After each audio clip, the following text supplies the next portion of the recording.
ได้ณบัดนี้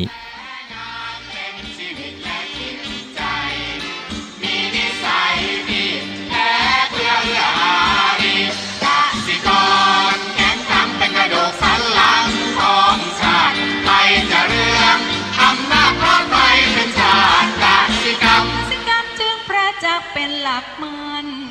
อาชีพสำคัญผู้ไทยที่ไรสีใครจะเก็บใครจะแข็งแรงทวีสวัสดีครับท่านผู้ฟังพบกับรายการเกษตรเพื่อชีวิตสำหรับวันนี้เสนอเรื่อง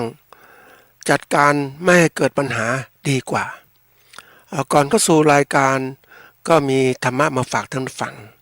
หัวข้อจากหนังสือพจนานุกรมพุทธศาสตร์ฉบับประมวลศัพท์เรียบเรียงโดยพระเทพเวทีประยุทธ์โตมหาจุฬาลงกรณราชวิทยาลัยพิมพ์เผยแพร่ปี2533หัวข้อธรรมะวันนี้คือลัทธิ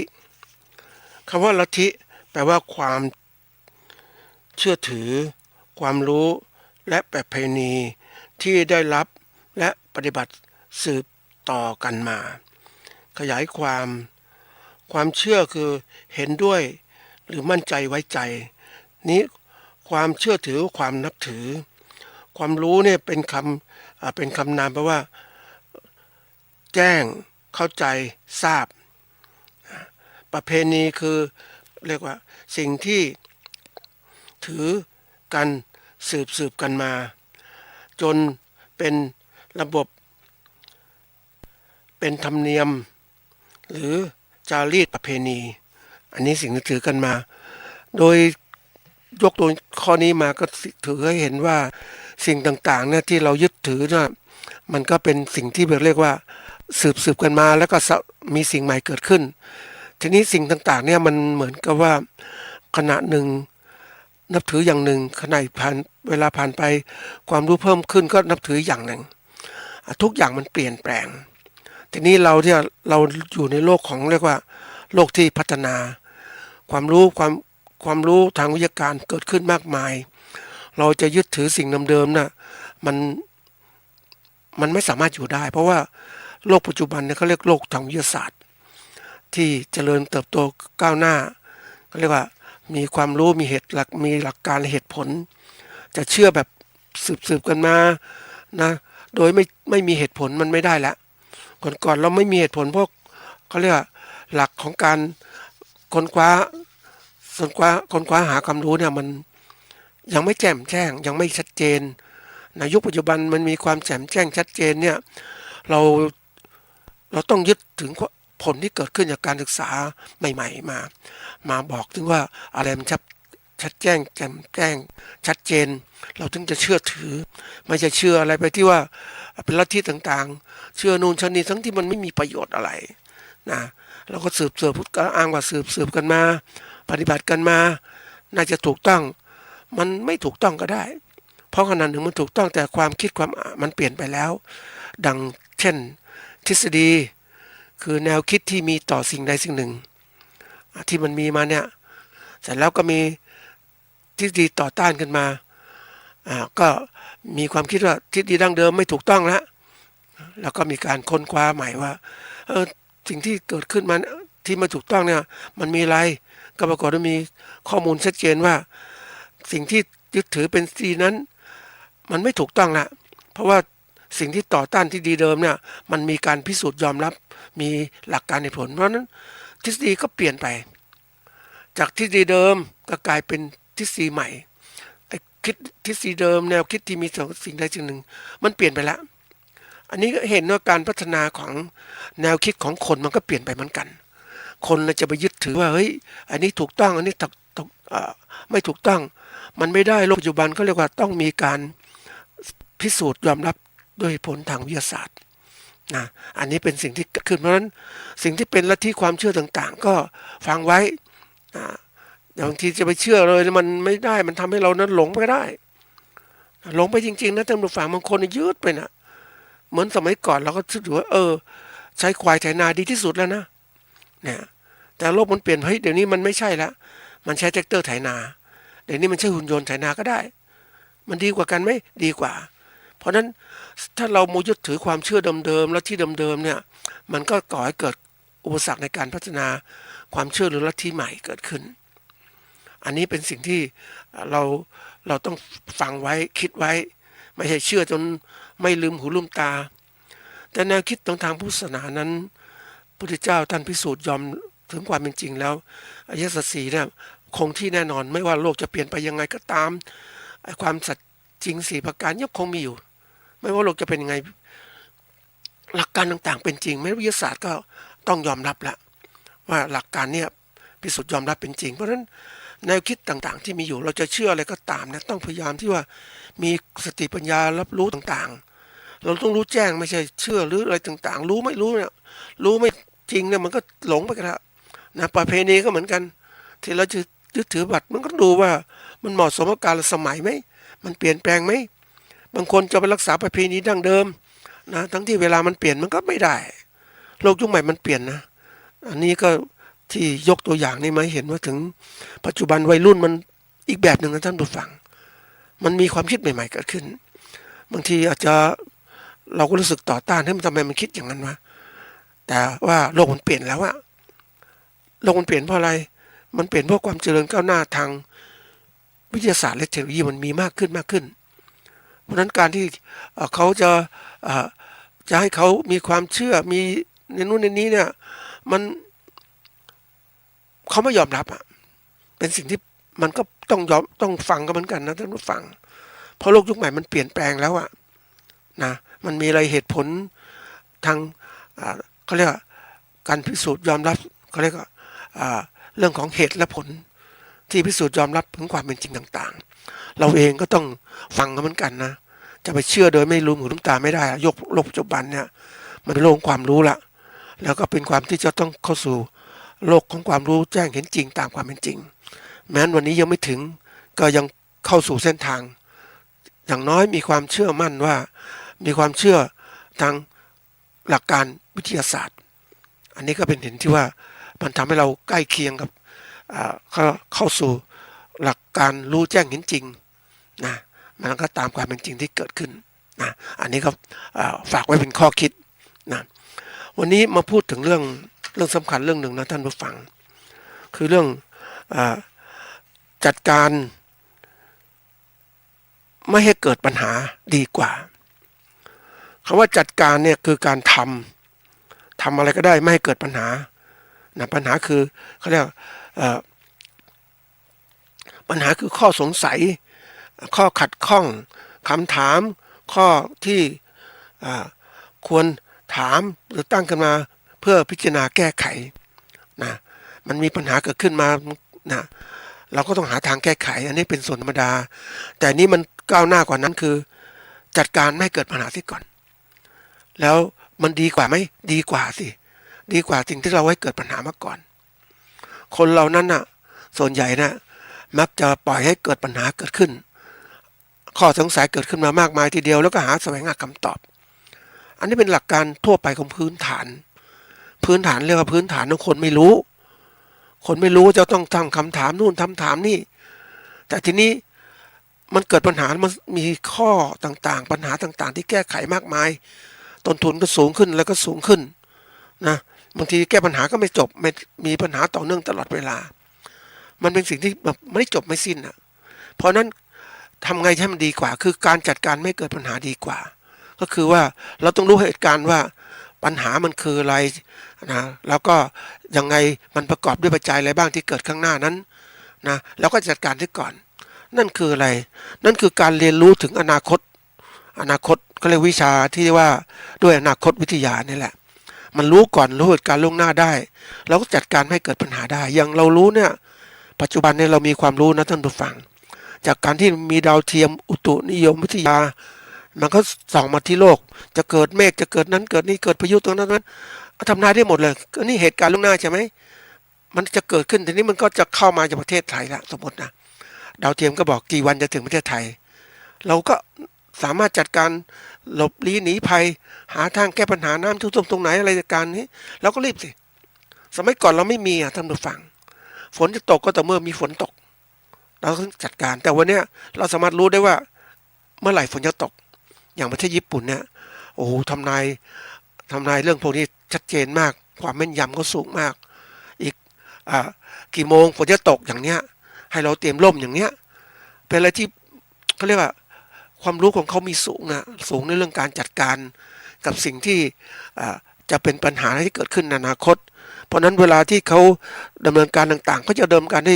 เรียกว่าไม่มีความเสี่ยงคือเขาแก้ปัญหาไว้ก่อนล่วงหน้าไม่ให้เกิดปัญหาปุ๊บเขาก็สามารถทำแล้วนะไม่มีความเสี่ยงคำว่าความเสี่ยงคือการเกิดขึ้นของสิ่งที่ทำให้ไม่ได้ตามความประสงค์หรือเป้าหมายที่เราต้องการมันมาเบี่ยงเบนนะท่านผู้ฟังทีนี้โลกยุคใหม่เนี่ยเราต้องยอมรับหลักการนี้เพราะว่าการดำเนินการต่างๆเนี่ยมันเป็นโลกความทันสมัยโลกความรู้ถ้ารู้แจ้งไปเนี่ยเราสามารถจัดการสิ่งต่างๆได้ชัดเจนเราจะเป็นโลกของเรียกว่าความไม่รู้นะท่านผู้ฟังอย่างมีคำหนึ่งเขาพูดการไม่รู้เป็นความเสี่ยงมันก็จริงอ่ะการไม่มีวิชาความรู้เป็นความเสี่ยงเพราะฉะนั้นถ้าเรารู้แล้วเราจะไม่เสี่ยงอย่างถนนเส้นเนี้ยมันถนนเส้นมันคดเส้นนู้นเส้นนี้ปุ๊บเรารู้มาก่อนเราจะเดินทางเส้นนี้ปุ๊บน่ะเราก็มันโค้งไปโค้งมาเราก็รู้เนี่ยศึกษามาก่อนดูทางก่อนพวกนั้นเราก็ต้องขับรถอย่างระมัดระวังแล้วถึงจุดหมายอย่างปลายทางอย่างปลอดภัยเนี่ยแต่ถ้าคนไม่รู้ปุ๊บมันเส้นทางจะไปไหนก็ไม่รู้ขับเต็มที่เลยที่ไหนได้เดี๋ยวก็เจอเส้นโค้งปุ๊บก็ตกถนนเนี่ยอันนี้สิ่งสำคัญการที่ยกหัวข้อนี้มาพูดให้ท่านผู้ฟังก็เพียงแต่ว่าอยากจะบอกบางเรื่องที่ท่านผู้ฟังจะต้องเรียนรู้ว่าการดำเนินการข้างหน้านั้นมันมีปัญหามากมายทีเดียวเรื่องการเกษตรเนี่ยนะมันมีปัญหาเรื่องของการผลิตและการตลาดไม่พอคือปัญหาภูมิอากาศเปลี่ยนแปลงนะปัญหาของการคมนาคมที่เกิดขึ้นขณะเดียวกันนั้นผู้ผลิตสินค้าเหมือนกับเราในต่างประเทศก็ส่งสินค้ามาอีกมาขายแข่งกับเกษตรกรในประเทศเราเนี่ยเราต้องรู้ว่ามันมีอะไรบ้างที่เกิดขึ้นไม่ใช่ว่าเราอยู่ในที่นี้เราก็บอกปลอดภัยที่สุดแล้วดีที่สุดแล้วแต่ความจริงมันไม่ใช่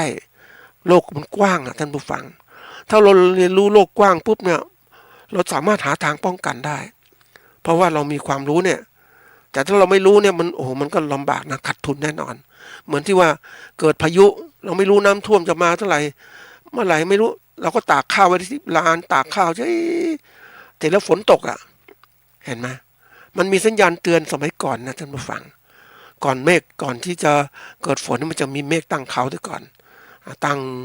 เป็นเมฆก้อนใหญ่ๆแล้วก็มีเขาเรียกว่ามีสีดำคล้ำเกิดขึ้นแล้วเนี่ยดำคล้ำเกิดขึ้นใต้ก้อนเมฆนั้นโอ้นี่จะเริ่มตกแล้วพายุก็เริ่มมาลมก็พัดนี่คือสัญญาณเตือนนะโลกยุคใหม่เขาใช้สัญญาณเตือนแบบโลกยุคเก่าใช้สัญญาณเตือนแบบธรรมชาติแต่โลกยุคใหม่ไม่ใช่แล้วเขาใช้สัญญาณเตือนจากพวกสื่ออิเล็กทรอนิกส์ต่างๆกล้องจุลทรรศน์กล้องอะไรต่างๆเนี่ยมาช่วยหมดเลยแล้วก็มีการเอาข้อมูลทางเรื่องราวต่างๆมาด้วยประมวลผลด้วยมันไม่ใช่ธรรมดาเพราะนั้นวันเนี้ยเราตัดสินใจการผลิตสินค้าเกษตรก็ต้องมีข้อมูลตรงนี้ด้วยไม่ใช่ผลิตไปหลับหูหลับตาผลิตไปนะแล้วผลิตไปแล้วขายไม่ได้เราเสียหายไหมเสียหายเพราะนั้นวันนี้ก็ต้องเรียนรู้ละนะผู้ดำเนินการเนี่ยก็ได้นำเรื่องหนึ่งมาจะบอกท่านฟังเป็นเรื่องจริงที่เกิดขึ้นนะในประเทศไทยนี่แหละแล้วก็ในวงการเกษตรของเราวันนี้คือเรื่องของเขาเรียกว่าสถานการณ์อุตสาหกรรมผลิตน้ำผึ้งของประเทศไทยนะเขาเรียกว่าถ้าเรียกขยายความคือสถานการณ์การผลิตและการตลาดน้ำผึ้งของประเทศไทยที่มันเกิดปัญหาเกิดขึ้นอันนี้เป็นตัวอย่างที่ยกขึ้นแล้วก็จะเล่าเรื่องต่างๆให้เป็นความจริงเพราะว่าถ้าเราเรียนรู้เนี่ยเขาเรียกเป็นบทเรียนสำคัญที่เราต้องเรียนรู้เพราะถ้าเราทำอย่างเนี้ยปัญหาที่เกิดขึ้นอย่างแน่นอนเรามาดูตัวเรื่องจริงนะที่เกิดขึ้นการเลี้ยงผึ้งของเราเนี่ยแต่ก่อนมันเป็นการเลี้ยงผึ้งนะผึ้งธรรมชาติก็เราไม่ได้เลี้ยงมันหรอกเก็บน้ำผึ้งมิ้มผึ้งหลวงผึ้งโพงเอาเก็บน้ำผึ้งมาขายนะมันก็ได้น้ำผึ้งไม่มากขณะเดียวกันเราไปเก็บก็ทำลายผึ้งเหล่านั้นหมดโดยตัวเองคือไปแย่งอาหารมาแล้วปล่อยมันตายนะแล้วผึ้งธรรมชาติก็ลดลงมากเลยแล้วก็ไม่มีน้ำผึ้งละ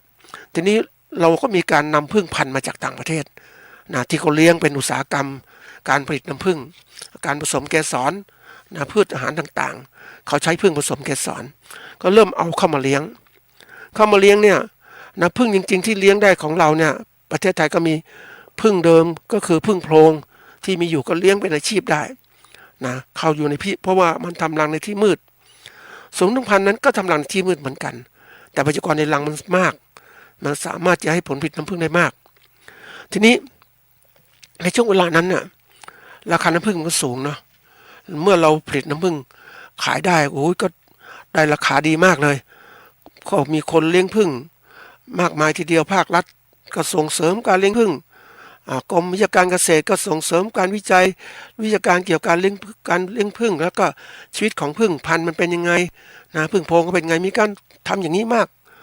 จนทั้งมีการเลี้ยงผึ้งเป็นมีความมั่นคงเกิดขึ้นก็มีการเรียกว่าขายน้ำผึ้งเนี่ยให้กับคนที่เคยซื้อน้ำผึ้งจากธรรมชาตินะก็มาซื้อน้ำผึ้งจากผึ้งพันธุ์ที่เราเลี้ยงนี่แหละนะก็ขายดีมากท่านผู้ฟังขายดีทีนี้อย่างที่บอกว่าด้วยความโลภของคนนะมันเกิดขึ้นนะคือวงจรน้ำผึ้งที่ไปสู่ผู้บริโภคมันจะมีสามทางที่หนึ่งคือผู้เลี้ยงผึ้งผลิตน้ำผึ้งขายกับผู้บริโภคโดยตรงทางที่สองผู้เลี้ยงผึ้งผลิตน้ำผึ้งให้กับพ่อค้าคนกลางขายกับผู้บริโภคทางที่สามผู้เลี้ยงผึ้งผลิตแล้วก็ขายน้ำผึ้งนะมีการตลาดด้วยขายน้ำผึ้งให้กับผู้บริโภคไม่ต้องผ่านคนอื่นนะนี่ตัวสำคัญนะทีนี้การขายน้ำผึ้งชุดแรกๆมันขายได้ดีก็แน่นอนก็เกิดเรียกว่าความโลภของคนเลี้ยงผึ้งด้วยนะความโลภคนเลี้ยงผึ้งก็เรียกว่าผลิตน้ำผึ้งไม่ได้คุณภาพแทนที่ให้มันเข้มข้นกับไม่เข้มข้นแล้วก็บางทีก็ใส่น้ำตาลไปด้วยนะขายกับผู้บริโภคอันที่หนึ่งนะผู้บริโภคก็รับไปซื้อไปแบบที่สองเนี่ย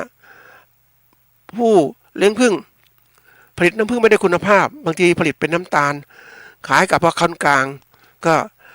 พ่อค้ากลางก็นำไปแปรรูปก็ขายกับผู้บริโภคอีกนะประการที่สามเนี่ยทางที่สามคือ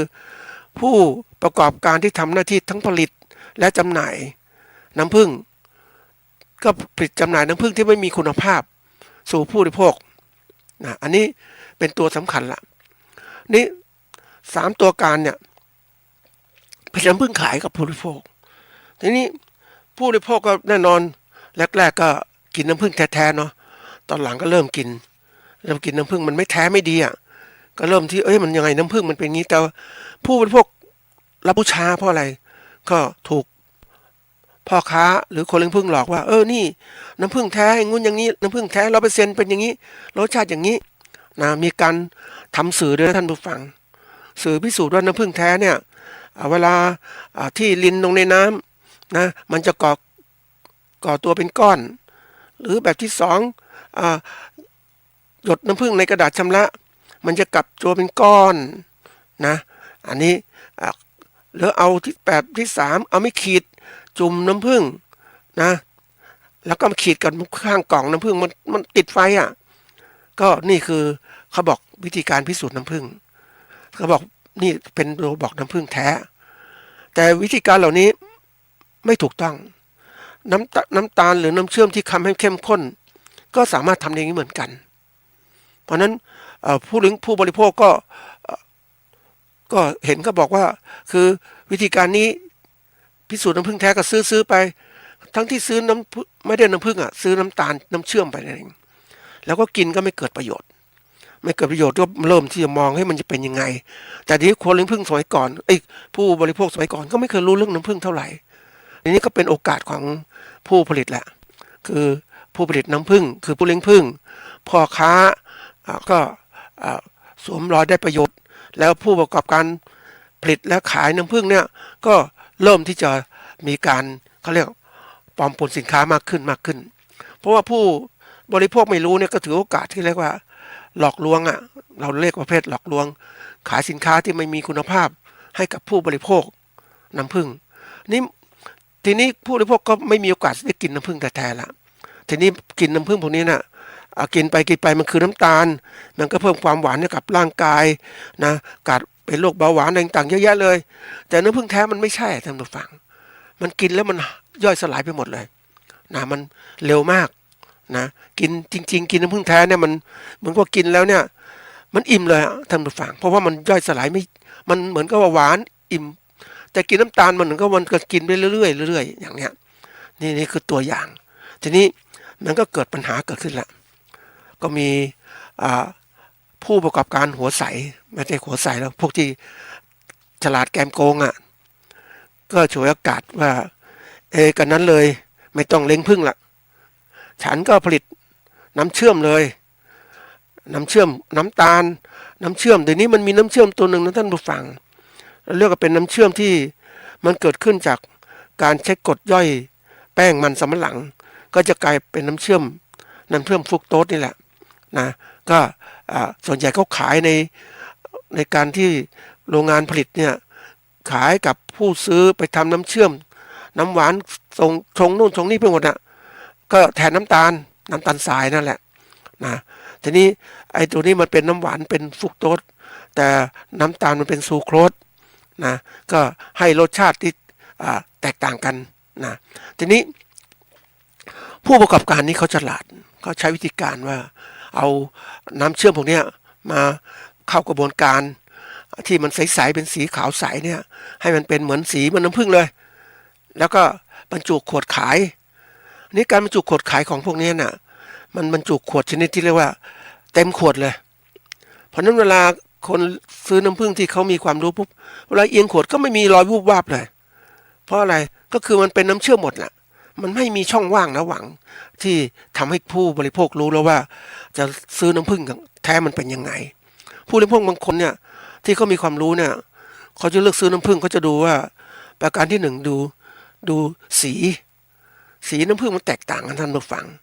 นะสีน้ำผึ้งเนี่ยถ้าของแท้เนี่ยลำไยจะมีสีน้ำตาลอ่อนๆสาบเสือสีขาวใสนะลิ้นจี่สีขาวใสยางพาราจะสีขาวหรือมีตะกอนนะน้ำผึ้งตัวอื่นงากาแฟก็มีสีแตกต่างกันเฉพาะมันนะอันนี้ผู้บริโภคเขาดูสีกันแล้วดูสีไม่พอก็เลยเขาเรียกว่ามาเปิดดูเพื่อจะดมปุ๊บมันจะมีกลิ่นเฉพาะตัวมันเลยน้ำผึ้งพวกนี้มันจะมีกลิ่นอย่างลำไยจะมีกลิ่นลำไยมันมีเกสรในน้ำแขวนลอยอยู่ในน้ำผึ้งแล้วบางทีมันจะแขวนลอยมากขึ้นอาจผู้เลี้ยงผึ้งที่ผลิตไม่ได้คุณภาพมันจะปล่อยมีเกสรมากนะอันนี้แล้วก็ชิมดูรสชาติแล้วเสร็จแล้วดูดมชิมปุ๊บก็รู้แล้วทีนี้นี่รู้อย่างนี้ส่วนหนึ่งนะ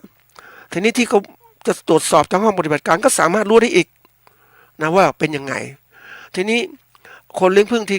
ผู้บริโภคที่เขาฉลาดเนี่ยเขาจะรู้เลือกซื้อน้ำผึ้งได้เลยเพราะก็มีความรู้พื้นฐานในการรู้น้ำผึ้งเป็นยังไงนะแต่ทีนี้ผู้บริโภคส่วนใหญ่ไม่เคยรู้พวกผู้ประกอบการผลิตน้ำผึ้งปลอมพวกเนี้ยนะก็มาขายเนี่ยก็ใช้วิธีการว่าปิดขวดให้สนิทนะให้เรียบร้อยไม่มีฟองอากาศเข้าไปอยู่ในนั้นเลยอันนี้เป็นเรื่องสำคัญนะท่านผู้ฟังว่าเราซื้อน้ำผึ้งปกติเนี่ยเร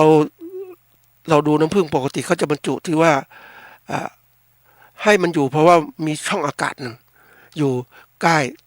ใต้ฝาเนี่ยถ้าเป็นน้ำผึ้งเขาเรียกน้ำผึ้งโพรงเนี่ยมันก็จะมีเกสรมีอะไรขึ้นมาแล้วนะอันนี้ความชื้นมันสูงใช่ไหมแต่มันก็มีการเขาเรียกว่ามีการเกิดการหมักเกิดขึ้นระดับหนึ่งแต่ผึ้งพันธุ์ที่ผลิตดีๆเนี่ยน้ำผึ้งมันจะไม่มีการหมักเลยมันจะมีเกสรเล็กๆลอยอยู่ข้างในนะสีเฉพาะตัวน้ำผึ้งแล้วน้ำผึ้งพวกนี้นะมันมีกรดและเอนไซม์ในตัวมันเองเป็นธรรมชาติที่ว่าน้ำผึ้งเนี่ยมันผ่านตัวของผึ้งคือผึ้งไปเก็บน้ำหวานจากดอกไม้ผ่านกระบวนการย่อยในตัวผึ้งผ่านการบ่มคือหมายความว่า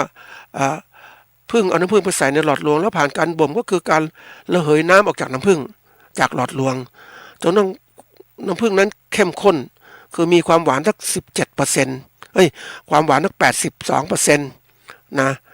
มีน้ำประมาณ18%อย่างเนี้ยนั้นก็ปิดฝาหลอดรวงแล้วคนเลี้ยงผึ้งก็ ไปเอาหลอดลมพวกนี้มาเปิดฝาหลอดนะแล้วก็สลัดออกมาแล้วก็กรองแล้วก็บรรจุขายได้เลยเพราะว่ามันไม่มีเชื้อโรคปนอยู่เชื้อโรคปนอยู่นั้นน้ำผึ้งมันมีกรดมันก็สามารถฆ่าเชื้อได้แล้วน้ำผึ้งมันนั้นความชื้นมันต่ำมากเวลาสิ่งมีชีวิตตกไปในน้ำผึ้งมันจะตายหมดเลยอันนี้คุณสมบัติพิเศษของน้ำผึ้งที่เอามาใช้ในเรื่องของเป็นอาหารเป็นทางยาต่างๆเยอะแยะนะที่คุณสมบัติของน้ำผึ้งมีมากนะทีนี้ผู้ประกอบการเนี่ยที่ผลิตน้ำผึ้งปลอมพี่แกก็ฉลาดก็ไม่ให้มีการตรวจสอบได้เลยนะสีก็สีคงที่เลยนะผ่านการดูดความชื้นเรียบร้อยเหมือนน้ำผึ้งเลยปิดขวดเรียบร้อยหมดติดฉลากสวยผ่านอย.ทุกอย่างมีไม่รู้อย.จริงหรือเปล่านะแล้วก็น้ำผึ้งชนิดเนี้ยนะเก็บไว้นานสีก็ยังคงที่อย่างเนี้ยจะมีรอยคล้ำๆอยู่บ้างนะส่วนน้ำผึ้งอีกแท้ๆเนี่ยสีมันจะเปลี่ยนไปตามเวลานะปกติของมันน่ะสีน้ำผึ้งมันจะเปลี่ยน2 ปีแรกก็ค่อนข้างคงเดิมหน่อยไอ้2 ปีถัดมาปุ๊บเริ่มสีคล้ำขึ้นมาเพราะว่ากรดในนั้นมันทำงานมันก็ย่อยน้ำตาลในผึ้งต่างๆมันก็เริ่มมีกรดไฮดรอกซีเมทิลโฟโฟลอลเป็นสารตัวหนึ่งที่มีสีดำๆอยู่ในนั้นนะมันก็ทำให้เหมือนกับน้ำผึ้งเริ่มจะคุณภาพต่ำลงแล้วเพราะนั้นเวลากินน้ำผึ้งแท้ๆเนี่ยต้องกินให้หมดภายใน2 ปีหรือ3 ปีนะไม่ควรเก็บไว้นานไอ้ส่วนน้ำผึ้งชนิดหนึ่งก็เป็นน้ำผึ้งที่เรียกว่าเป็นน้ำผึ้งปลอมปนมีทั้งน้ำตาลมีอะไรต่างๆเนี่ยผู้ประกอบการบางคนก็เอาน้ำผึ้งพวกนี้มาดูดความชื้นให้มันดูมันเข้มข้นเลยปกติเนี่ยการที่เราจะเก็บน้ำผึ้งได้จากรวงรังเนี่ยจะต้องทำให้เขาเรียกผึ้งมันระเหยความชื้นออกจากรังผึ้งให้หมดให้มันน้อยต่ำลงมันถึงจะปิดฝาแต่ผู้เลี้ยงผึ้งบางคนก็ไม่เอาแล้วไม่คอยเอาแล้วปิดนิดหน่อยเอาละเอาสลัดมาเพราะฉะนั้นเมื่อเก็บน้ำผึ้งมาแล้วด้วยการวิธีการสลัดน้ำผึ้งจากรวงเนี่ยมันก็มีความชื้นสูงใช่ไหมความชื้นประมาณสัก60-70%แล้วแต่หรือ75%ก็มันก็เอามาได้แล้วเก็บมาได้ทีนี้มันเก็บไม่ได้นานเพราะว่าเราเก็บก็มีเชื้อแบคทีเรียเชื้อยีสต์ลงอยู่เก็บไม่ได้นานปุ๊บจะเกิดการบูดหรือเขาเรียกว่าการหมักโดยแบคทีเรียหรือยีสต์ต่างๆก็จะเกิดความมุนเสียเกิดขึ้นก็เลยต้องเอามาเข้าเครื่องดูดความชื้นก็เป็นเครื่องจักรที่ว่าดูดความชื้นโดยการที่ว่าให้ความร้อนกับน้ำผึ้งแล้วก็มีตัวดูดปั๊มอากาศออกไปคือปั๊มไอ้น้ำออกไปจนทั้งน้ำผึ้งมันเข้มจนทั้งแบบมีความชื้นประมาณสัก18%นะหรือ17%ก็เอาน้ำผึ้งพวกนี้ออกจากเครื่องก็มาบรรจุขวดขายทีนี้บรรจุขวดขายน้ำผึ้งพวกนี้จะมีสีที่มันคงที่อาจจะเก็บ 2-3 ปี4-5 ปีก็ไม่เปลี่ยนแปลงเท่าไหร่มันจะมีอย่างเดียวคือตะกอนเล็กๆจะเกิดขึ้นนิดหน่อยเท่านั้นเองเพราะว่าน้ำผึ้งโดนความร้อนจะเกิดตะกอนอย่างนี้เพราะนั้นอันนี้เป็นตัวบอกเลยน้ำผึ้งที่เราเก็บมันซื้อมาเนี่ยนะที่วางจากต่างประเทศก็มาอะไรก็มาเนี่ยมันส่วนใหญ่จะเท่าที่รู้ก็คือว่ามันผ่านเครื่องดูดความชื้นมาหมดนะเพราะนั้นกรดเอนไซม์ต่างๆมันไปหมดแล้วกลิ่นสีก็มีก็เลยกลิ่นก็ไม่คดีแล้วนะกลิ่นไม่เหมือนเดิมเพราะนั้นไปดูบางคนก็บางที่บางรายก็เก็บน้ำผึ้งโดยผ่านการเขาเรียกว่ารักษาอุณหภูมิต่ำๆไว้จะไม่ให้เกิดความบูดเสียเกิดขึ้นอันนี้น้ำผึ้งต่างประเทศก็นำมาประเทศไทยแบบนี้เหมือนกันนะเพราะนั้นเราเองก็ต้องคิดนะท่านผู้ฟังในฐานะที่เป็นผู้บริโภคต้องเลือกน้ำผึ้งให้เป็น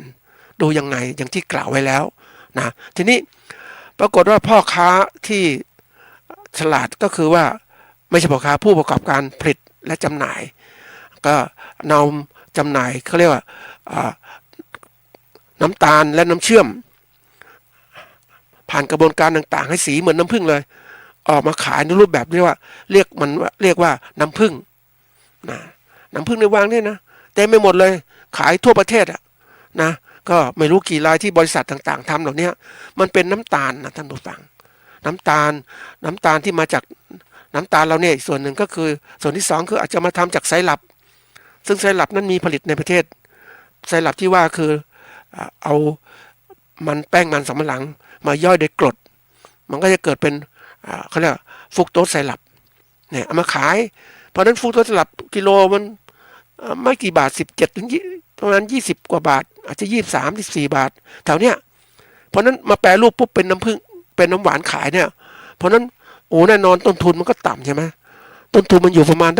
ถ้าพูดถึงกิโลนึงก็จะผ่านกระบวนการสมมติว่าซื้อไฮฟรุกโตสไซรัปมา1 กิโล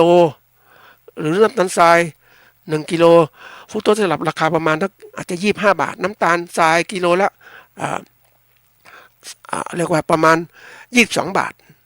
นะแล้วมันละลายน้ำต่างๆเนี่ยผสมน้ำอีก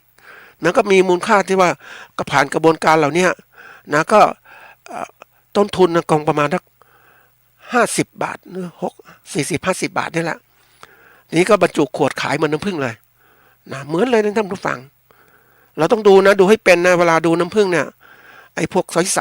ๆแล้วก็ราคาเนี่ยมาขายพวกอู้น้ำผึ้งแท้มาจากปลาก่อนนี่เพลินว่าเราเคยพูดเหมือนกันเคยไปท่องเที่ยวตามป่านะ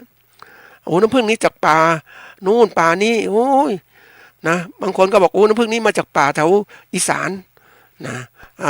มาจากป่าอ้างไปหมดนะท่านผู้ฟังผู้ขายเนี่ยเขาเป็นผู้ขายเนี่ยเขาเกินซื้อน้ำผึ้งจากผู้ประกอบการผลิตนี่แหละเอามาขายทีนี้เขามีเทคนิคการพูดว่าน้ำผึ้งนี้ต้องมาจากป่าตรงนี้มันไม่มีท่านผู้ฟังป่ามันไม่มีแล้วไม่มีน้ำผึ้งหรอกน้ำผึ้งพวกนี้มันเป็นน้ำตาลน้ำเชื่อมนั่นแหละเอาหลอกขายบางคนก็บอกโอ้นี่มันมาจากแม่ฮ่องสอนนะมาจากพม่านะซึ่งความจริงแล้วน้ำผึ้งพวกนี้มันสีอย่างเงี้ยมันไม่ใช่หรอกนะน้ำผึ้งที่มาจากที่ต่างๆท่านผู้ฟังมันจะมีลักษณะน้ำผึ้งที่แตกต่างกันมันขึ้นอยู่กับพืชอาหารผึ้งนี่แหละ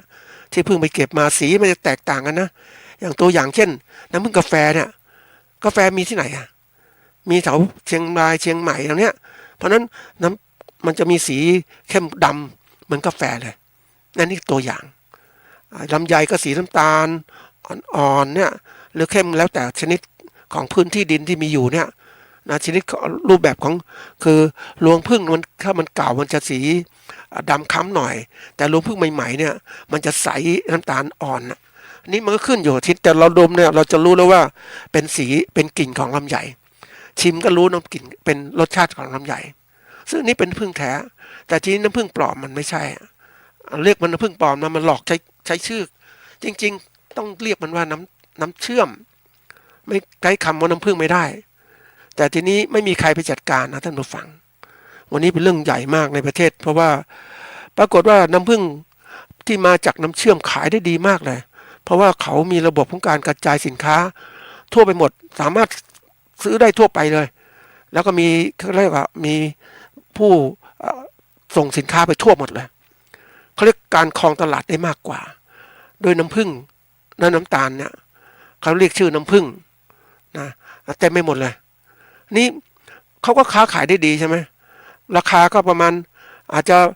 200นะลดมาเหลือ150 120 100 บาทก็มีบางคนซื้อมากๆเนี่ย80 บาทท่านผู้ฟังซึ่งราคาต้นทุนน้ำผึ้งมันแท้ๆมันประมาณต้นทุนอยู่ประมาณสัก70-80 บาทต่อกิโลกรัมเพราะนั้นเวลาผลิตเนี่ยต้องขายประมาณสัก100ขึ้นไปอาจจะ150 120 150 300แล้วแต่คุณภาพน้ำผึ้งเพราะว่าถ้าปล่อยมันเข้มมากๆเนี่ยมันต้องใช้เวลาให้มันปิดฝานาน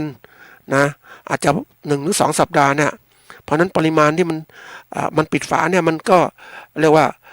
ต้องใช้แรงงานผึ้งในการระเหยความชื้นออกดังนั้นเพราะนั้นปริมาณน้ำผึ้งก็ไม่มาก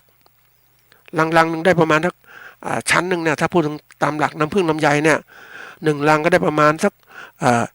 25-30 กิโลกรัมต่อลังถ้าลังชั้นเดียวนะแต่ถ้าลัง2 ชั้นอาจจะมากกว่านั้นอาจจะถึง50 กิโลกรัมแล้วแต่เก็บครั้งเดียวเนี่ยฤดูนึงถ้าทำน้ำผึ้งคุณภาพอาจจะเก็บแค่2 ครั้งนะ2 ครั้งนะถ้าเป็นน้ำผึ้งลำไยมีคุณภาพก็เก็บ3-4 ครั้งเลยสัปดาห์เก็บทุกสัปดาห์เลยลำไยบานประมาณ1 เดือนก็เก็บได้หมดเลยแต่น้ำผึ้งไม่มีคุณภาพมันเหลวอันนี้เราเรียกว่าน้ำผึ้งไม่มีคุณภาพไอ้ส่วนที่น้ำตาลเนี่ยน้ำเชื่อมมันขายเนี่ยมันเรียกว่าไม่มีแต่น้ำตาลอย่างเดียวอาจจะเป็นน้ำตาลฟรุกโตสนั่นแหละนี่มันก็ผ่านการตรวจสอบจากเครื่องได้เพราะว่าระบบมาตรฐานน้ำผึ้งประเทศไทยเนี่ยมันมีการปรับตัวไม่มีความทันสมัยเพราะนั้นมาตรฐานน้ำผึ้งก็จับไม่ได้เคยมีคนส่งไปตรวจสอบบอกว่าประเทศไทยไม่มีน้ำผึ้งปลอมมีแต่น้ำผึ้ง ทั้งนั้นเลยน้ำผึ้งแท้หมดเลยซึ่งความจริงแล้วมันไม่ใช่ถ้ามีการตรวจสอบน้ำผึ้งในท้องตลาดเนี่ยเราจะรู้ว่าพวกนี้เป็นของปลอมมากมายทีเดียวซึ่งประเทศจีนเขาเนี่ยเขาก็มีการทำตรวจสอบนะได้คุยกับเพื่อนคนจีนน้ำผึ้งจีนมีการน้ำผึ้งปลอมเต็มไปหมดประมาณสัก80%อาจจะ85%แล้วรัฐบาลจีนก็ท่านผู้ฟังก็คงรู้ว่าเขาเข้มงวดเวลาตรวจแล้วเป็นน้ำผึ้งปลอมก็ฟ้องร้องด้วยอะไรด้วยปิดหมดเลยเพราะนั้นน้ำผึ้งที่ขายอยู่ต้องเป็นน้ำผึ้งที่มีคุณภาพเท่านั้นแต่อย.ไทยเนี่ยก็คงจะยังไม่ดำเนินการต่างๆเพราะว่ามีปัญหาหลายอย่างเพราะนั้นน้ำผึ้งที่เราซื้อขายเนี่ยใครจะรับผิดชอบล่ะเราเองเป็นผู้ซื้อต้องรับผิดชอบตัวเองไปซื้อน้ำผึ้งปลอมนะก็เสียหายเสียโอกาสทีนี้ปรากฏว่าไอ้ผู้ประกอบการผลิตและจำหน่ายการตลาดน้ำเชื่อมที่ใช้ความเป็นน้ำผึ้งออกขายเนี่ยมันมีจำนวนมากนะท่านผู้ฟังมันมีจำนวนมากมันก็แข่งกับผู้ผลิตน้ำผึ้งแท้แข่งกับผู้ผลิตน้ำผึ้งคุณภาพต่ำแข่งกับผู้ประกอบการที่ผลิตน้ำผึ้งคุณภาพต่ำเพราะนั้นมันมีต้นทุนต่ำกว่าก็ขายถูกกว่าก็ทำให้เกิดการแย่งตลาดเป็นไปตามกฎดีมานด์ซัพพลายคนบริโภคก็ต้องซื้อของที่ว่าราคาถูกไว้ก่อนไม่รู้คุณภาพเป็นไงก็เลยกลายเป็นปัญหาว่ามันก็เกิดการแข่งขันเกิดขึ้นนะแข่งขันเกิดขึ้นระหว่างที่เรียกว่าผู้ผลิตน้ำผึ้งแท้ๆเป็นคนเลี้ยงผึ้งหรือคนเลี้ยงผึ้งที่ผลิตน้ำผึ้งไม่ได้คุณภาพนะคนเลี้ยงพ่อค้าที่ซื้อน้ำผึ้งไม่ได้คุณภาพนะก็เกิดการแข่งขันเกิดขึ้นทีนี้มันเกิดขึ้นแล้วปรากฏการณ์ที่มันเกิดขึ้นอย่างหนึ่งคือพ่อค้าที่ซื้อน้ำผึ้งจากผู้เลี้ยงผึ้งเนี่ยก็ซื้อน้ำผึ้งที่ไม่มีคุณภาพเอามาดูดความชื้นอะไรต่างๆเนี่ยมันก็เป็นการเรียกว่าทำลายผู้ผลิตน้ำผึ้งแท้ๆเพราะว่าผู้ผลิตน้ำผึ้งแท้เนี่ยต้นทุนมันสูงแต่ผู้ผลิตน้ำผึ้งไม่มีคุณภาพเนี่ยก็แน่นอนผลิตมาปั่นประมาณ5 วัน6 วันปั่นเนี่ยก็ขายได้ทันทีแล้วราคาที่พ่อค้าคนกลางซื้อเนี่ยมันไม่แตกต่างเท่าไหร่อย่างผลิตน้ำผึ้งคุณภาพต่ำอย่างเนี้ยนะก็ซื้อมากิโลละ80 บาทสมมตินะ80 บาทแต่ซื้อน้ำผึ้งแท้ๆมาให้กิโลละ100 กว่าบาทมันไม่จูงใจมันเป็นเหมือนกับว่ามันทำให้ผู้เลี้ยงผึ้งที่ผลิตน้ำผึ้งแท้ๆอยู่ไม่ได้ก็ผลิตน้ำผึ้งอะไรน้ำผึ้งปลอมน้ำผึ้งคุณภาพต่ำมาหมดเลยกลายเป็นผลิตแบบเนี้ยเพราะนั้นเมื่อผลิตแบบนี้ปุ๊บเนี่ยเจอสภาพที่ว่าผลิตน้ำผึ้งไม่ได้คุณภาพหรือผลิตน้ำผึ้งมีน้ำตาลปนเนี่ยมาขายแข่งกับผู้ประกอบการผลิตน้ำผึ้งผลิตน้ำตาลและน้ำเชื่อมที่ใช้คำว่ามาขายเป็นน้ำผึ้งเมื่อเกิดการแข่งขันเกิดขึ้นเพราะนั้นพวกเกิดปัญหาเกิดขึ้นในการตลาดแล้วผู้ประกอบการผลิตและจำหน่ายน้ำตาลน้ำเชื่อมเนี่ยขายได้ดีกว่าปุ๊บอะไรเกิดขึ้นก็ไม่มีคนซื้อน้ำผึ้งแท้ๆไม่มีคนซื้อน้ำผึ้งคุณภาพต่ำก็กลายเป็นปัญหาเกิดขึ้นมันลามมาถึงว่าคนเลี้ยงผึ้งเนี่ยมันเกิดเรียกว่าการขาดทุนเนี่ยมันเกิดขึ้นอะไรก็เกิดขึ้นว่าผลิตแล้วขายไม่ได้ราคาอันที่1อันที่2ผลิตแล้วก็มาขายอยากจะขายให้ได้ก็ผลิตคุณภาพต่ำมาอันนี้เป็นตัวที่2ละโดยเพราะข้างกลางเป็นตัวที่ซื้อน้ำผึ้งเหล่านี้โดยมันไม่มีความแตกต่างนะคือเขาบีบให้คนเลี้ยงผึ้งเนี่ยผลิตน้ำผึ้งคุณภาพสูงนะให้ขายราคาต่ำทีนี้ปัญหาของคนเลี้ยงผึ้งเนี่ยก็แน่นอนว่ามีความสามารถในการจัดการทางด้านตลาดต่ำเมื่อความสามารถการจัดการทางด้านตลาดต่ำปุ๊บเนี่ยก็ขายเองไม่ได้ขายกับผู้บริโภคไม่ได้ก็ต้องขายกับพ่อค้าอันนี้คือกลไกที่มันเกิดขึ้นมามันก็ลามขยายตัวมากขึ้นที่สุดแล้วเนี่ยวันเนี้ยมันเจอผู้ประกอบการที่เขาเรียกว่าผลิตและจำหน่ายน้ำเชื่อมที่เรียกว่าเป็นน้ำผึ้งมาขายมันก็แข่งไม่ได้สิท่านผู้ฟังก็เกิดความที่คนเลี้ยงผึ้งก็เกิดการขาดทุนและอาจจะเลิกไปหรืออะไรไปลดจำนวนลงนะหรือก็ผลิตน้ำผึ้งคุณภาพต่ำจริงๆก็พยายามจะขาย ขายในรูปแบบที่เรียกว่าเป็นน้ำผึ้งแท้ๆซึ่งไม่มีใครช่วยท่านผู้ฟังภาครัฐก็ไม่ได้ช่วยในการตรวจสอบน้ำผึ้งในท้องตลาดนะแล้วก็ทุกอย่างเนี่ยนะผู้ผลิตน้ำผึ้งน้ำตาลน้ำเชื่อมขายก็มีตาที่สวยงามมากอะไรต่างๆนะจูงใจนะในการที่ว่าเป็นน้ำผึ้งแท้นะอันนี้ตัวสำคัญนะท่านผู้ฟังของแท้ถูกของปลอมแย่งตลาดซึ่งผู้บริโภคไม่รู้ท่านผู้ฟังอันนี้คือตัวปัญหาใหญ่เลยปัญหาใหญ่เกิดขึ้นแล้วเนี่ยมันทำยังไงเพราะฉะนั้นเมื่อเจอคู่แข่งที่ผลิตน้ำตาลหรือน้ำเชื่อมขายมาขายแข่งมันก็เกิดการเรียกว่าโอ้โหเสียหายใหญ่หลวงเลยท่านผู้ฟังแล้วกว่าที่ผู้บริโภคเริ่มรู้แล้วอันนี้ตามมันหลังจากผู้บริโภคซื้อน้ำเชื่อมที่เขาเรียกเป็นน้ำผึ้งไปกินมันไม่เกิดประโยชน์แม่อะไรเงี้ยรสชาติอะไรบางคนก็ไปปรุงนู่นนี่ก็คิดว่าเป็นน้ำผึ้งแต่มันไม่ใช่น้ำผึ้งมันเป็นน้ำตาลเขาก็เริ่มรู้ว่าเขาก็ถูกหลอกบางคนก็หลอกไปเรื่อยอย่างพวกแม่ค้าเนี่ยก็ซื้อน้ำผึ้งพวกนี้มันราคาถูกกว่าเนี่ยก็มาผสมน้ำเชื่อมให้คนกินต่างๆเนี่ยมันไม่เกิดประโยชน์เลยมันก็คือน้ำตาลนั่นเองมันไม่มีคุณภาพทางโภชนาการเลยไม่มีคุณภาพทางยาเลยอันนี้ก็กลายเป็นว่าเมื่อผู้บริโภคเขารู้ปุ๊บเนี่ยก็เกิดปัญหาว่าเขาก็เริ่มซื้อน้อยลงแล้ว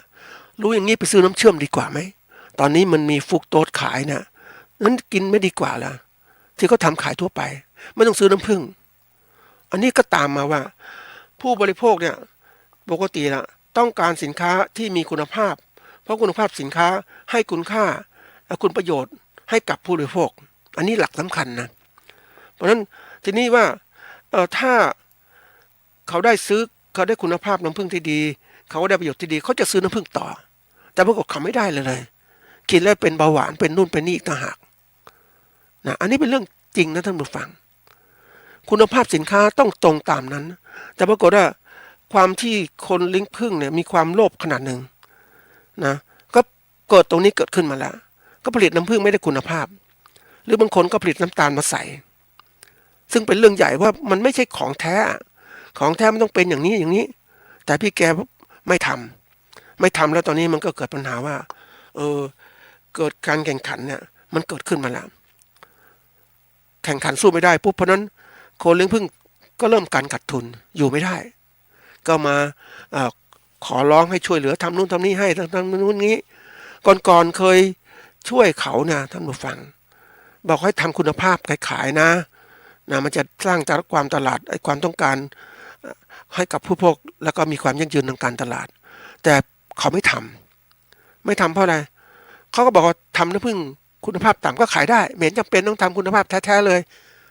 นี่เขาฉวยโอกาสนะท่านผู้ฟังถ้าพูดถึงแล้วเนี่ยเขาลืมไปว่าผู้บริโภคเป็นผู้ที่เขาฉลาดขึ้นทุกวันนะมันก็สร้างที่ว่าเกิดการเอารัดเปรียบเกิดขึ้นและที่สุดเขาเนี่ยผู้เลี้ยงผึ้งพวกนี้ก็ร้องขอความช่วยเหลือแล้วทำตลาดไม่ดีอย่างงู้นอย่างนี้ก็มันจุดเริ่มมาจากคนเลี้ยงผึ้งเองนั่นแหละในการที่ทำน้ำผึ้งมันดีหรือไม่ดีนะมันเป็นตัวอย่างนะท่านผู้ฟังเนี่ยตัวเองต้องการของเงินมากๆเอาทำของปลอมออกสู่ตลาดมันก็สร้างความเสียหายที่เกิดขึ้นเวลาถ้าเรามองหลักการเนี่ยเขาเรียกว่าต้องมองเป็นระบบเวลาตัดสินใจแล้วเราต้องมองเป็นระบบก็คือว่าในระบบการผลิตน้ำผึ้งเนี่ยเราต้องการน้ำผึ้งแท้ๆออกมาเป็นผลได้น้ำผึ้งแท้มันเป็นผลได้โดยตรงคุณภาพสู่ผู้บริโภคโดยตรงแล้วผลที่ตามมาก็คืออะไรคนบริโภคจะซื้อน้ำผึ้งจากเราต่อเนื่องอันที่3เนี่ยก็เกิดผลกระทบเกิดขึ้นสุขภาพผู้บริโภคดีขึ้นกินน้ำผึ้งแท้ดีขึ้นอย่างนู้นเขาก็ต้องซื้อน้ำผึ้งต่อไปแต่นี่มันคนเลี้ยงผึ้งไม่คิดอย่างเงี้ยคิดเอาประโยชน์เฉพาะภายนอกแค่นี้พอไม่มองอนาคตเนี่ยวิธีการที่บอกว่าวิธีการแก้ปัญหานี้ก็ต้องเรียนรู้ระบบต้องเรียนรู้ปัจจัยที่มันเกิดปัญหาไม่เกิดปัญหาคือเราผลิตน้ำผึ้งให้มีคุณภาพดีก่อนไหมทีนี้มันผลิตน้ำผึ้งไม่ได้คุณภาพมันก็เสียหายสิเนี่ยแล้วเสร็จแล้วปัญหาถ้าเราทำของดีแล้วเนี่ยมันก็มีน้ำผึ้งคุณภาพดีก็ไม่มีคู่แข่งแล้วผู้ประกอบการที่ผลิตและจำหน่ายน้ำเชื่อมออกมารูปแบบน้ำผึ้งก็ขายสู้เราไม่ได้ถ้าเราผลิตน้ำผึ้งแท้นะเรามีเกณฑ์เนี่ยเราบอกคนบริโภคอย่างนี้เพราะนั้นคนเลี้ยงผึ้งเองต้นปัญหาที่เกิดขึ้นเพราะว่าความโลภที่เกิดขึ้นอยากได้ เงินมากๆโดยไม่มองว่าเป็นการหลอกลวงผู้บริโภคอย่างเนี้ยแล้วจะมาร้องว่าเฮ้ยใช้ช่วยนู่นช่วยนี่ยังไงก็ตัวเองนะไม่ทำตัวเองปล่อยให้สร้างปัญหาเกิดขึ้นด้วยความโลภเพราะนั้นเวลาที่เกิดปัญหามาแล้วเนี่ยแก้ปัญหายากมากนะหลังจากนี้แล้วผู้บริโภคจะไม่ซื้อน้ำผึ้งกินอีกเพราะเจอน้ำผึ้งปลอมเต็มท้องตลาดเลยของแท้ๆหายากทำยังไงล่ะอันนี้เรื่องใหญ่นะท่านผู้ฟังเวลาดำเนินการเนี่ยก็บอกว่ามันเกิดปัญหาแล้วคนเลี้ยงผึ้งเนี่ยเอาแต่ความโลภอย่างเดียวไม่มองแล้วเกิดปัญหาน้ำผึ้งปลอมเต็มท้องตลาดเนี่ยมาแข่งกันน้ำผึ้งที่ตัวเองผลิตเนี่ยเกิดปัญหาใหญ่หลวงเลยนะใหญ่หลวงมากนะท่านผู้ฟังอาจจะเสียหายทางอุตสาหกรรมเลี้ยงผึ้งของประเทศไทยซึ่งถ้าเราเรียนรู้ตรงนี้เป็นตัวแบบว่าเราเป็นผู้ผลิตสินค้าเกษตรต้องคิดให้มันดีมีความรอบคอบนะถ้าเราก็บอกถ้าผู้เลี้ยงผึ้งผลิตน้ำผึ้งคุณภาพเนี่ยขายให้กับผู้บริโภคโดยตรงเนี่ยไม่มีความเสียหายเลยพวกค้าคนกลางก็เอาเปรียบไม่ได้นะเพราะผู้ประกอบการผลิตและจำหน่ายน้ำผึ้งนะก็เอาเปรียบไม่ได้เพราะเรายืนอยู่ได้ตัวเองเราก็ขายได้ด้วยอะไรด้วยการค้าขายโดยตรงกับผู้บริโภคเพราะเราซื้อน้ำผึ้งนะท่านผู้ฟังขายกับพ่อค้าคนกลางพ่อค้าคนกลางก็เอาน้ำผึ้งเราไปแล้วผสมน้ำเชื่อมอีกส่วนหนึ่งเข้าไปก็ขายรูปแบบน้ำผึ้งก็ทำให้ปริมาณเนี่ยมันมากขึ้นพ่อค้าคนกลางก็ได้ประโยชน์ใช่ไหมแต่เราเองไม่ได้ประโยชน์เลยเราก็ขายเท่านั้นนะทีนี้ถ้ามองแล้วเนี่ยโดยที่ว่าถ้าเรามองชัดเจนนะท่านผู้ฟังมันบอกอะไรหลายอย่างทีเดียวในวงการของการเกษตรเนี่ยอุตสาหกรรมเกษตรก็เช่นกันด้วยความที่ว่าผู้ผลิตอยากได้มากๆโดยไม่มองความยั่งยืนการตลาดแล้วมันเสียหายตลาดเนี่ยเหมือนวงการน้ำผึ้งนี่แหละนะโดยที่ว่าอยากสรุปก็คือว่านะเวลาเรามองอะไรเนี่ยเราต้องมองมันตลอดว่าทำอะไรที่มันเกิดปัญหาเกิดขึ้นมองทุกห่วงโซ่เลยเป็นระบบได้เห็นชัดเจนเราก็รีบจัดการทำยังไงปัจจัยต่างๆถ้าเราทำของไม่ดีเนี่ยมันก็เป็นปัจจัยที่ทำให้เกิดอะไรเกิดปัญหาทางการตลาดขายสินค้าเกษตรไม่ได้แล้วขายสินค้าน้ำผึ้งไม่ได้แต่ถ้าเราทำดีๆนะท่านผู้ฟังมันไปได้ดีมากเลยนะทีนี้เราทำดีๆปุ๊บเนี่ยมันก็ทำให้เลยคู่แข่งที่ผลิตน้ำผึ้งปลอมมาขายแข่งกับเราขายไม่ได้เพราะนี่คือน้ำผึ้งแท้แต่ทีนี้เราคนบริโภคมันแยกไม่ออกเพราะอะไรก็น้ำผึ้งปลอมมันก็ทำมันนะเราผู้เลี้ยงผึ้งก็ผลิตน้ำผึ้งผสมเข้าไปสีเสือก็เหมือนกันกับน้ำผึ้งปลอมทุกอย่างเลยแล้วมันจะเป็นยังไงท่านผู้ฟังที่สุดมันก็พังยังไม่พังใครคนเลี้ยงผึ้งเสียหายเองเห็นไหมแล้วก็มาเสียหายจะทำยังไงพัฒนายังไงโอ้โหมันเสียหายมากนะท่านผู้ฟังเพราะน้ำมันนี้ที่บอกว่าทำยังไงนะต่อไปในข้างหน้าจะเกิดขึ้นสำคัญมากคือผู้บริโภคเป็นพระเจ้าผู้บริโภคจะเป็นผู้มีความรู้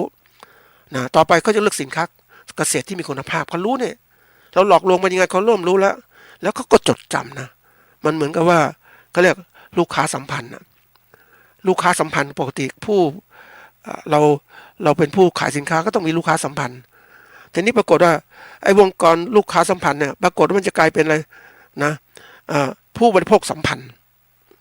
กับผู้ผลิตเขาจะเลือกผู้ผลิตที่มีคุณภาพนี่คือตัวลายนะที่จะมาทำลายกับผู้บริโภคนะที่ไม่มีคุณภาพนะแต่จะเป็นตัวดีสำหรับผู้บริโภคที่ผู้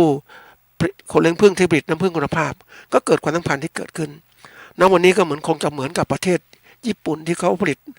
คนเลี้ยงผึ้งผลิตคุณภาพผลิตน้ำผึ้งที่มีคุณภาพขายผู้บริโภคจะซื้อน้ำผึ้งที่แท้ก็ต้องสั่งจองน้ำผึ้งจากเขาแล้วก็รอเนี่ยสั่งจองว่ารอจะได้เมื่อไหร่เพราะอะไรน้ำผึ้งแท้คุณภาพมันสูงคุณค่าทางอาหารสูงคุณค่าทางยาสูงเพราะนั้นมันขายได้ด้วยตัวมันเองนะการที่มันเกิดอย่างนี้เนี่ยที่บอกว่าพูดถึงหัวข้อคือว่าการจัดการไม่ให้เกิดปัญหาดีกว่าอะไรที่เรารู้ว่าข้างหน้าจะเป็นปัญหาปุ๊บแล้วหยุดก่อนเราต้องมองชัดเจนอย่าให้ความโลภมันครอบงำเราถ้าครอบงำแล้วเนี่ยมันเสียหายนะต่อการผลิตของเราความไม่มั่นคงก็จะเกิดขึ้นเสียหมดนะท่านผู้ฟังเสียภาพพจน์ต่างๆส่งน้ำผึ้งไปขายต่างประเทศเขาก็ไม่ยอมรับอีกมันเสียทั้งระบบว่าประเทศไทยทำน้ำผึ้งไม่ดีอย่างนี้แต่ที่ยังไม่มากตอนนี้ก็คือว่ายังมีคนเลี้ยงผึ้งที่มีคุณภาพอยู่ยังมีอยู่บ้างแต่ก็คือว่าก็การผลิตน้ำผึ้งไม่มีคุณภาพหรือ เชื่อมมาขายแข่งมันมีมากขึ้นนะโดยมันใช้กลไกตลาดที่เก่งนะเพราะนั้นมันก็สู้กับคนเลี้ยงผึ้งได้สบายเรื่องการตลาดคนเลี้ยงผึ้งเนี่ยอยู่ก็เรียกว่าอยู่กับที่